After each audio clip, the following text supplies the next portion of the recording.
수진아, 네 동영상을 받았다. 아빠는 결심했어. 반드시 너희를 자유롭게 해주겠다. 2024년 11월이었습니다. 베이징 공항 출국장 앞이었죠. 손에 땀이 났어요. 서류 가방을 꼭 쥐었습니다. USB가 들어있었거든요. 발각되면 끝이었어요. 보이부 요원이 다가왔습니다. 심장이 빠르게 뛰었죠. 어떻게 여기까지 왔을까요? 2달 전으로 돌아가겠습니다. 끝까지 보시고 구독, 좋아요 부탁드립니다. 2024년 9월이었습니다. 평양 중구역 외무성 청사였어요. 저는 조선민주주의 인민공화국 외무성 부상이었습니다. 쉽게 말하면 차관급이죠. 외교를 책임지는 자리였습니다. 미국, 중국, 러시아와의 협상을 주도했어요. 제 한마디의 외교 전략이 바뀌었습니다. 중요한 자리였죠. 아침이면 평양 중심가 특별 아파트에서 눈을 떴습니다. 최고 간부들만 사는 곳이었어요. 창밖으로 대동강이 보였습니다. 전용 차량이 저를 태우고 외무성으로 갔어요. 거리에는 배급 타러 가는 인민들이 줄지어 있었습니다. 하루 한 끼도 제대로 못 먹는 사람들이죠. 그런데 저는 아침에 쌀밥에 고기 반찬을 먹고 나왔습니다. 양심이 찔렸냐고요? 그때는 아니었습니다. 당연한 거라고 생각했으니까요. 우리 같은 핵심 간부가 잘 먹어야 나라를 이끈다고요. 집무실에 앉으면 하루 종일 보고서를 읽었습니다. 미국 동향 분석, 중국 협상 준비, 육저회담 전략 같은 것들이었어요. 제 결제가 떨어지면 외교 정책이 실행됐습니다. 책임이 무거웠죠. 하지만 보람도 있었어요. 조국을 위한 일이라고 믿었으니까요. 그런데 말입니다. 2024년 9월 어느 날 뭔가 이상했습니다. 숙청 명단이 갑자기 늘어나는 겁니다. 외무성 국장급도 포함됐어요. 예전에는 없던 일이었습니다. 김정은 원수님께서 직접 지시하신다는 거였어요. 외교 노선에서 조금이라도 어긋나면 제거하라고요. 어느 날 충격적인 소식을 들었습니다. 장철수 동무가 체포됐다는 겁니다. 장철수는 저랑 30년을 함께한 동료였어요. 김일성 종합대학 동기였고 딸 수진이 결혼식 때 축하해준 분이었습니다. 그런 분이 하루아침에 반당 반혁명 분자가 된 겁니다. 그 이튿날 평양 근교 어느 군부대 연병장이었습니다. 고위 간부들이 다 모인 자리였어요. 저도 있었습니다. 장철수 동무가 끌려 나왔어요. 죄목은 외교 노선 이탈, 말도 안 되는 혐의였습니다. 그런데 다음 장면은 차마 말로 표현할 수 없습니다. 총사령이었어요. 한 사람의 생명이 그렇게 끝나는 걸 눈으로 봤습니다. 그날 밤 집에 돌아왔을 때 밥을 못 먹었어요. 평생 처음이었습니다. 아내가 물었습니다. 여보, 무슨 일 있어요? 말할 수가 없었어요. 그냥 괜찮다고만 했죠. 하지만 머릿속에서 장철수 동무의 마지막 모습이 지워지지 않았습니다. 그때 처음으로 생각했어요. 다음은 나일 수도 있겠구나. 외무성 부상이라는 권력이 하루아침에 무너질 수 있다는 걸 그날 알았습니다. 하지만 그때까지만 해도 탈출을 생각하진 않았습니다. 무서웠지만 또 한편으로는 내가 잘하면 괜찮겠지 싶었거든요. 지금 생각해보면 그날 밤이 시작이었습니다. 제 안에서 무언가가 깨지기 시작한 거였어요. 평생 쌓아온 믿음에 작은 금이 간 거죠. 하지만 그게 얼마나 큰 균열이 될지 그때는 몰랐습니다. 장철수 동무 처형 사건 이후 저는 잠을 제대로 못 잤어요. 밤마다 악몽을 꿨습니다. 그런데 그로부터 2주쯤 지났을까요? 제 인생을 완전히 바꿔놓은 일이 생겼습니다. 2024년 10월 어느 날이었어요. 그날따라 날씨가 쌀쌀했습니다. 평양에도 가을이 왔더군요. 집무실에서 또 외교 문서를 검토하고 있었는데 비서가 들어왔어요. 손에 국제 우편 봉투를 들고 있었습니다. 부상 동무, 중국 선양에서 온 편지입니다. 제 큰딸 수진이가 중국 선양 총영사로 일하고 있거든요. 딸의 편지 건의했습니다. 그런데 봉투를 열어보니 편지와 함께 작은 USB가 들어있었어요. 이상했습니다. 편지에는 이렇게 적혀 있었어요. 아버지, 저 수진이에요. 이 USB를 꼭 보세요. 아무에게도 보여주지 마시고 혼자 보세요. 중요합니다. USB를 컴퓨터에 꽂았습니다. 손이 떨렸어요. 동영상 파일이 하나 있었습니다. 재생 버튼을 눌렀어요. 딸 수진이가 나왔습니다. 배경은 중국 서낭의 어느 현대식 카페였어요. 밝고 깨끗했습니다. 북한과는 완전히 달랐죠. 수진이가 말했습니다. 아버지, 저예요. 제가 이 영상을 보내는 건 아버지께 꼭 보여드려야 할 게 있어서예요. 화면이 바뀌었습니다. 어린 여자아이가 나왔어요. 제 손녀였습니다. 수진이의 딸, 제 손녀 은별이였어요. 은별이가 카페에서 공부하고 있었습니다. 웃고 있었어요. 자유롭게 웃고 있었습니다. 북한 아이들과는 달랐어요. 긴장하지 않았습니다. 두려워하지 않았어요. 그냥 평범한 아이였습니다. 수진이 목소리가 다시 들렸습니다. 아버지, 은별이가 저에게 물었어요. 할아버지는 왜 북조선에 사세요? 여기가 더 좋은데요. 저는 뭐라고 대답해야 할지 몰랐어요. 아버지, 이 아이는 자유가 뭔지 알아요. 말하고 싶은 거 말하고, 가고 싶은 데 가고, 꿈꾸고 싶은 거 꿈꿀 수 있다는 걸 알아요. 북조선 아이들은 그걸 몰라요. 아버지도 아시잖아요. 영상이 끝났습니다. 화면이 꺼졌어요. 저는 그 자리에 멍하니 앉아 있었습니다. 손이 떨렸습니다. 손녀가 이미 알아버린 겁니다. 북한이 감옥이라는 걸요. 그 순간 깨달았습니다. 제가 평생 뭘 한 건지, 무엇을 위해 살아온 건지요. 그날 밤 집에서 아내에게 말했습니다. 여보, 수진이 영상 좀 보시오. 아내도 보고는 눈물을 흘렸어요. 그리고 조용히 말했습니다. 여보, 우리가 잘습니다. 여보, 우리가 잘못 살아온 거 아닐까요? 저는 대답할 수가 없었습니다. 평생 혁명과 조국이라고 외교 전선을 지키는 충신이라고 자부했는데 말입니다. 그게 다 거짓이었어요. 우리는 인민을 억압하는 체제의 일부였던 겁니다. 그날 이후로 저는 달라졌습니다. 집무실에서 문서를 볼 때마다 손녀 얼굴이 떠올랐어요. 이 일을 계속해야 하나? 이 체제를 계속 지켜야 하나? 예전에는 안 하던 생각들이었습니다. 어느 날 저녁, 저는 혼자 앉았습니다. 아내는 자고 있었어요. 저는 창밖을 봤습니다. 평양 야경이었어요. 불빛이 거의 없었습니다. 전기가 안 들어오니까요. 칠흑 같은 어둠이었어요.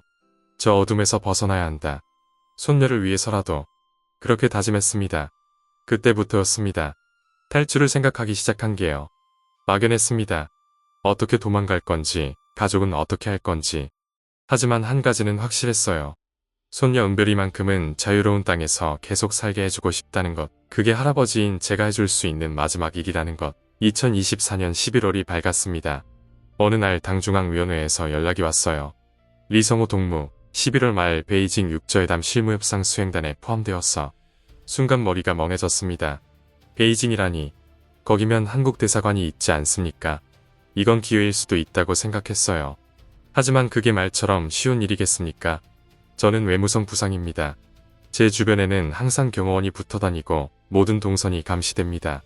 게다가 가족들이 평양에 있는데 제가 도망치면 그 사람들은 어떻게 됩니까? 고민이 깊었습니다. 11월 중순 어느 밤 아내와 마주 앉았습니다.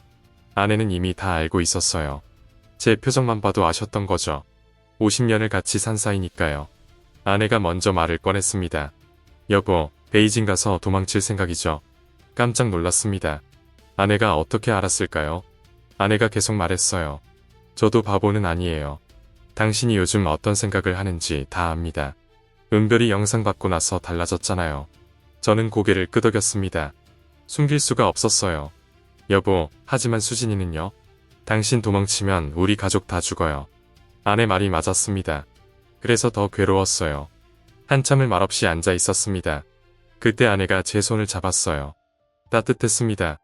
여보, 당신이 살아야 우리도 삽니다.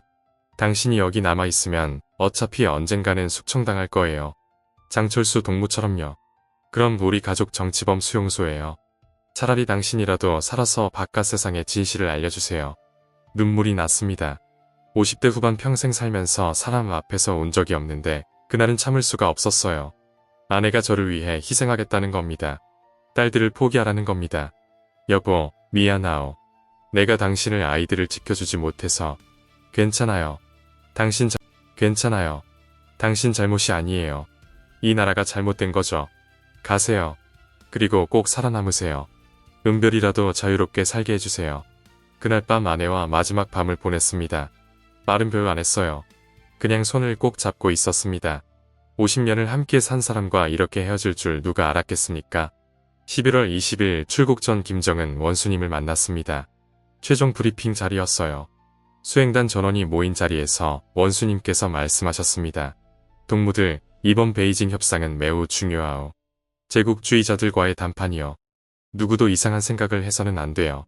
그리고 저를 쳐다보시더니 말씀하셨어요. 리성호 동무, 특히 동무는 조심하시오. 동무 가족들이 평양에서 동무를 기다리고 있어. 알겠어? 예, 원수님 명심하겠습니다. 그렇게 대답은 했지만 속으로는 피가 거꾸로 솟았어요.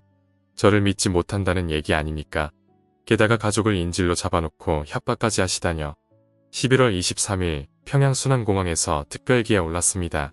비행기 안에서 창밖을 내다봤어요. 평양이 점점 작아졌습니다. 다시는 못 볼 땅이구나. 그렇게 생각하니 가슴이 무너지는 것 같았습니다. 베이징으로 가는 내내 생각했습니다. 어떻게 탈출할 것인가? 성공할 수 있을까? 가족들은 괜찮을까? 답은 없었습니다. 다만 한 가지, 손녀 은별이 얼굴만 떠올랐어요. 할아버지, 여기가 더 좋아요. 그 말이 계속 귓가에 맴돌았습니다. 베이징에 도착한 건 11월 23일 저녁이었습니다. 중국은 춥지만 평양보다는 나았어요. 공항에서 호텔로 이동하는 차 안에서 거리를 봤어요. 차들이 많았습니다. 불빛도 밝았어요. 사람들 표정도 자유로워 보였습니다. 북한하고는 완전히 달랐어요. 저희는 베이징 시내 고급 호텔에 묵었습니다.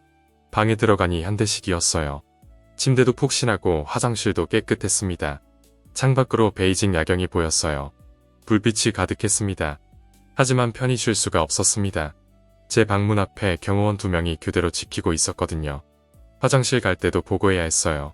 감옥이나 다름없었습니다. 11월 24일 협상 전날이었어요. 낮에는 준비 회의를 하고 저녁에는 리셉션에 참석했습니다. 거기서 중국 관리들을 만났어요. 그중 한 사람이 제게 말을 걸었습니다. 통역관이 말했어요. 부상님을 환영한다고 합니다. 중국 사람들은 우리를 적으로 생각하지 않는구나 싶었습니다. 같은 사회주의 국가니까요. 밤에 호텔 방으로 돌아왔습니다. 경호원들이 문 앞에 있었어요. 저는 방 안에서 베이징 지도를 펼쳤습니다. 출국 전에 몰래 구해둔 거였어요. 한국 대사관 위치를 찾았습니다. 호텔에서 약 8km 떨어져 있었어요. 8km 걸어서는 못 간다. 차를 타야 한다. 하지만 어떻게? 머리가 복잡했습니다. 그때 노크 소리가 들렸어요. 문을 열었더니 수행비서 박민철이었습니다. 30대 후반쯤 되는 사람인데 제 업무를 5년 넘게 보좌했습니다. 그가 작은 목소리로 말했어요. 부상 동무, 제가 드릴 말씀이 있습니다. 안으로 들어가시죠. 제 방으로 들어왔습니다. 문을 닫고 그가 말했어요. 부상 동무, 솔직히 말씀드리겠습니다. 저도 도망치고 싶습니다. 깜짝 놀랐습니다. 비서가 이런 말을 하다뇨. 조심스럽게 물었습니다. 박 동무, 무슨 소리요? 위험한 발언 아니요? 알고 있습니다. 하지만 부상 동무께서도 탈출 생각하고 계시지 않습니까? 제 얼굴을 똑바로 쳐다봤습니다. 거짓말을 할 수가 없었어요. 저는 천천히 고개를 끄덕였습니다. 어떻게 알았어?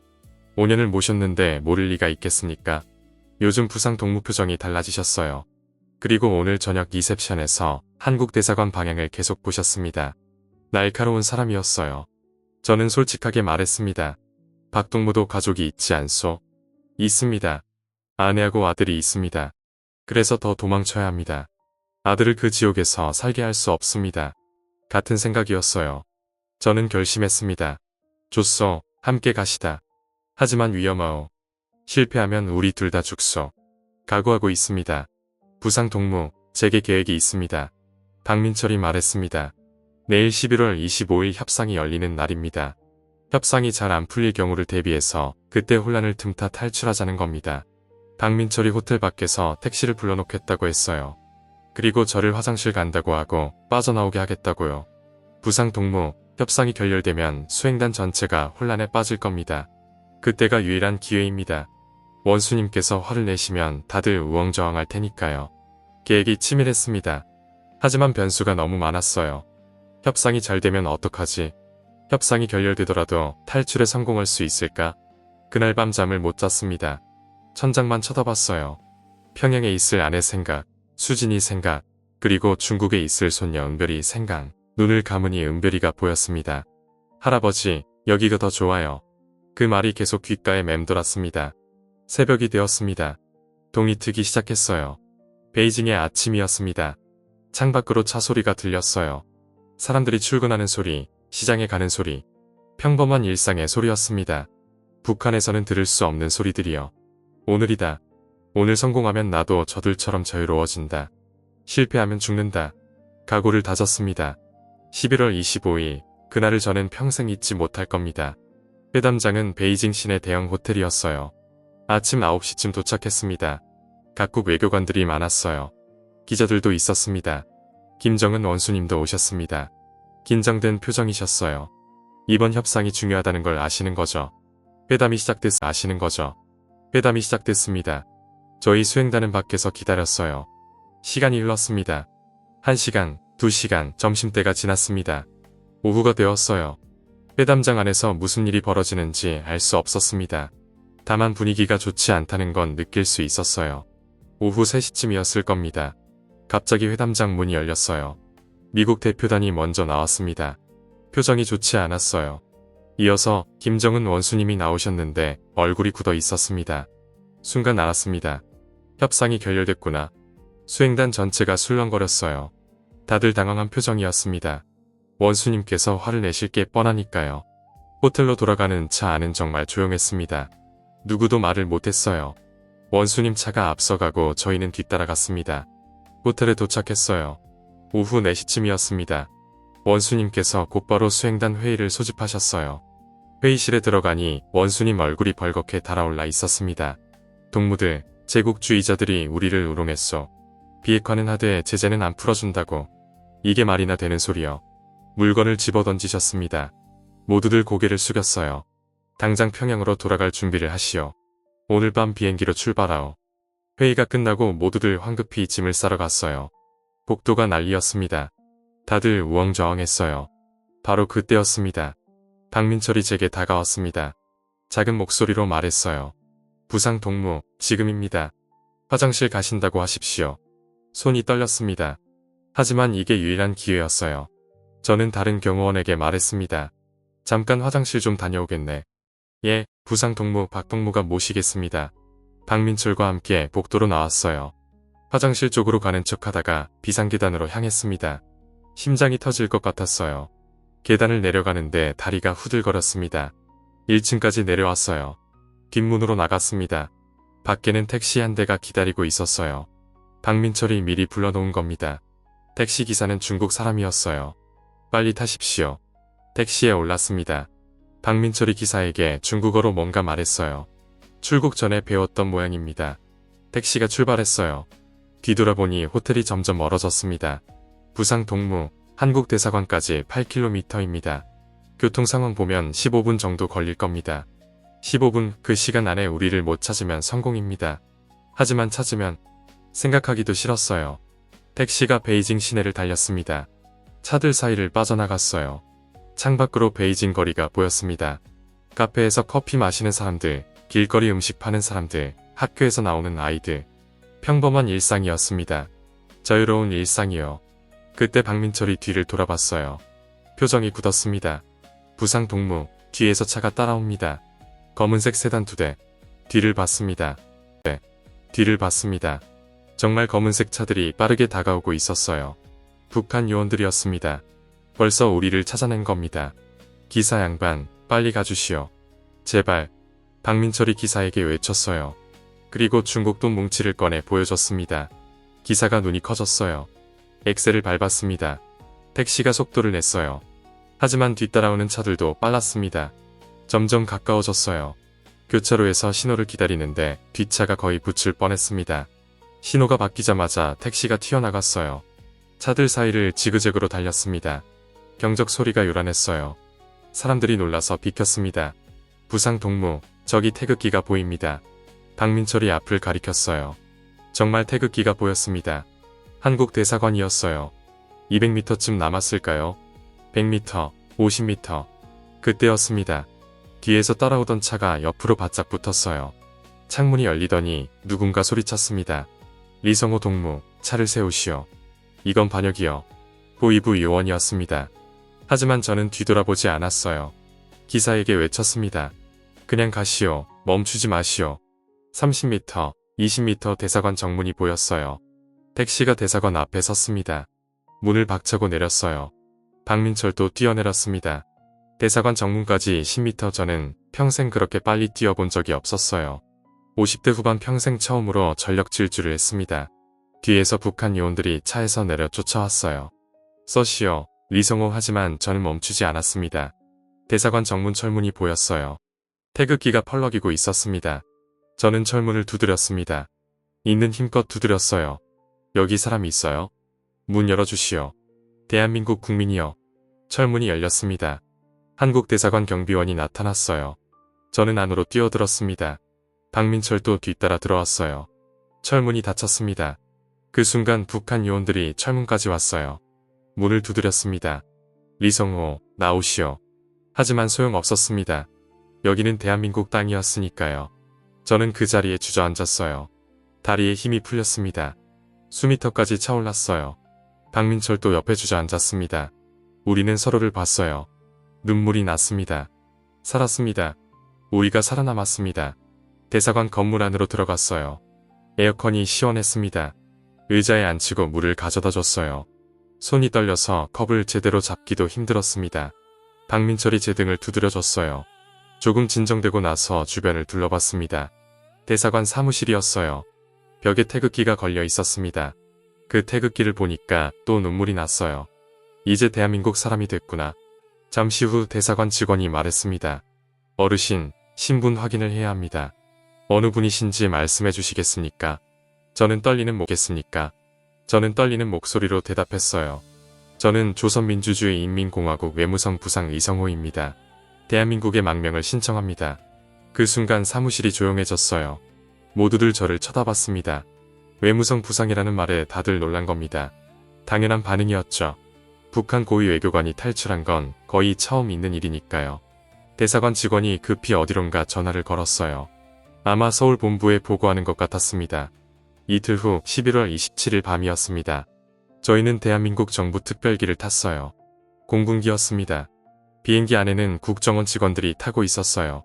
그중 한 분이 악수를 청했습니다. 부상님, 대한민국에 오신 것을 환영합니다. 이제 안전합니다. 비행기가 이륙했어요. 창밖으로 베이징 불빛이 보였습니다. 그 불빛이 점점 작아졌어요. 중국을 떠나는 겁니다. 북한에서 완전히 벗어나는 거예요. 기내에서 박민철이 옆에 앉았습니다. 두 사람 다 말이 없었어요. 그냥 창밖만 봤습니다. 구름 위를 날고 있었어요. 달빛이 구름을 비추고 있었습니다. 아름다웠습니다. 박민철이 조용히 말했어요. 부상 동무, 아니 이제는 님이라고 불러야겠네요.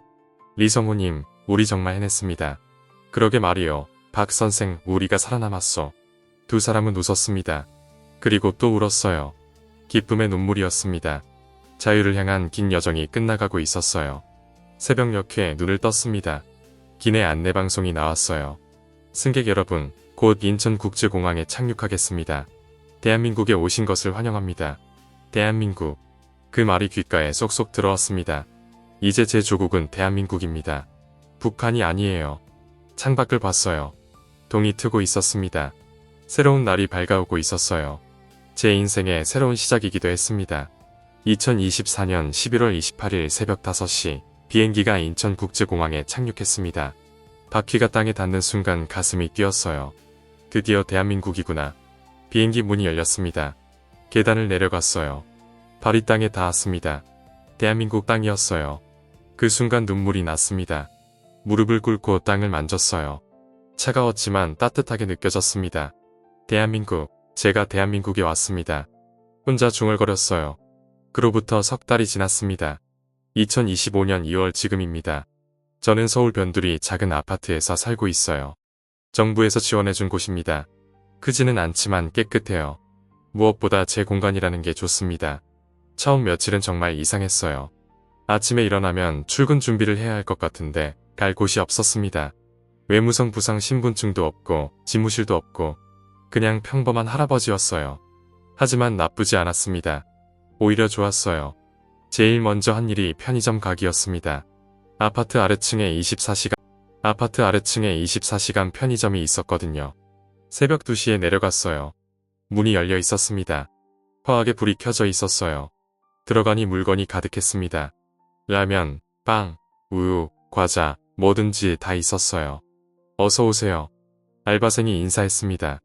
밝은 목소리였어요. 저는 라면 하나를 집었습니다. 아파트로 올라와 라면을 끓여 먹었어요. 새벽 2시 반에 혼자 라면을 먹는데 눈물이 났습니다. 북한에서는 상상도 못할 일이었어요. 밤에 마음대로 외출하고 원하는 음식을 사 먹고 이게 자유구나 싶었습니다. 며칠 후에는 대형마트에 갔어요. 들어가는 순간 압도당했습니다. 너무 넓었어요. 물건이 산더미처럼 쌓여 있었습니다. 고기도 있고 생선도 있고 채소도 있고 뭐든지 다 있었어요. 과일 코너에서 한참을 서 있었습니다. 사과, 배, 포도, 바나나. 북한에서는 명절에나 먹을 수 있는 것들이었어요. 여기서는 아무 때나 살 수 있다는 게 믿기지 않았습니다. 한 달쯤 지나니 조금씩 적응이 됐어요. 말투도 달라졌습니다. 처음에는 동무, 하시오 이렇게 말했는데 이제는 시, 요 이렇게 바뀌었어요. 북한식 억양도 많이 사라졌습니다. 물론 완전히 없어지진 않았지만요. 국정원에서 연락이 왔습니다. 탈북자 단체에서 강연을 해달라는 요청이 왔대요. 북한 고위 외교관 탈북자가 진실을 증언하는 게 의미가 있다고 했습니다. 고민하다가 수락했어요. 첫 강연은 떨렸습니다. 100명쯤 되는 사람들 앞에 섰어요. 대부분 탈북자들이었습니다. 제 이야기를 시작했어요. 외무성 부상이었던 손녀 동영상, 베이징 탈출가 말했습니다. 강연이 끝나고 한 아주머니가 다가왔어요. 50대쯤 돼 보였습니다. 손을 잡으시더니 말했어요. 부상님, 만일 이성호 선생님, 감사합니다. 선생님 같은 분이 진실을 말씀해 주시니 힘이 됩니다. 그 말에 또 눈물이 났어요. 제가 한 일이 누군가에게 힘이 된다니 뿌듯했습니다. 어제 저녁 아파트 옥상에 올라갔어요. 서울 야경이 보였습니다. 불빛이 가득했어요. 남산타워도 보이고 한강도 보였습니다. 아름다웠어요. 북쪽을 바라봤습니다. 저 멀리에 북한이 있습니다. 평양이 있고 제 가족이 있어요. 언젠가 다시 만날 수 있을까요? 통일이 되면 가능하겠죠. 여보, 미안하오. 조금만 기다리시오. 꼭 다시 만날 거요. 수진아, 은별한 할아버지는 자유를 찾았단다. 너희도 계속 자유롭게 살아라. 할아버지가 항상 응원한다. 사랑한다. 바람이 불었습니다. 따뜻한 봄바람이었어요. 자유의 바람이었습니다. 여러분, 제 이야기를 들어주셔서 감사합니다. 저는 외무성 부상이었습니다. 북한 외교의 핵심이었죠. 하지만 그 권력이 뭡니까? 자유 하나 못 지키는 허울 좋은 명예였습니다. 진짜 소중한 건 가족입니다. 사랑하는 사람들과 함께 두려움 없이 사는 겁니다. 그게 자유고 그게 행복입니다. 북한에는 그게 없습니다. 김정은 정권이 무너져야 합니다. 그래야 북한 인민들이 삽니다. 저는 이제 대한민국 사람입니다. 자유인입니다. 남은 인생 북한의 진실을 알리며 살겠습니다. 그리고 통일을 기다리겠습니다. 우리 세대가 통일을 못 보면 다음 세대라도 봐야 합니다. 은별이 세대는 자유로운 통일 한국에서 살아야 합니다. 북에 계신 동포 여러분, 포기하지 마십시오. 자유는 반드시 옵니다. 이 할아버지가 증명했습니다. 50대 후반 평생 권력의 중심에 있던 제가 자유인이 됐습니다. 여러분도 할 수 있습니다. 대한민국 국민 여러분, 감사합니다. 저 같은 사람을 받아주셔서요. 남은 인생 이 나라를 위해 살겠습니다. 통일을 위해 일하겠습니다. 오늘도 창밖을 봅니다. 태극기가 바람에 펄럭입니다. 아름답습니다. 제가 지킬 나라입니다. 제가 사랑할 나라입니다. 자유 대한민국 만세. 끝으로 평양에 있을 아내에게 말하고 싶습니다. 여보, 살아계시오. 건강하시오. 나는 저 있소. 반드시 다시 만날 거요. 그때까지 건강하시오. 사랑하오. 그리고 중국에 있을 딸 수진이, 손녀 은별이에게도 아빠가 약속을 지켰다. 자유를 찾았어. 너희도 계속 자유롭게 살아라. 아빠가 항상 응원한다. 사랑한다. 은별아, 할아버지는 약속을 지켰단다. 자유를 찾아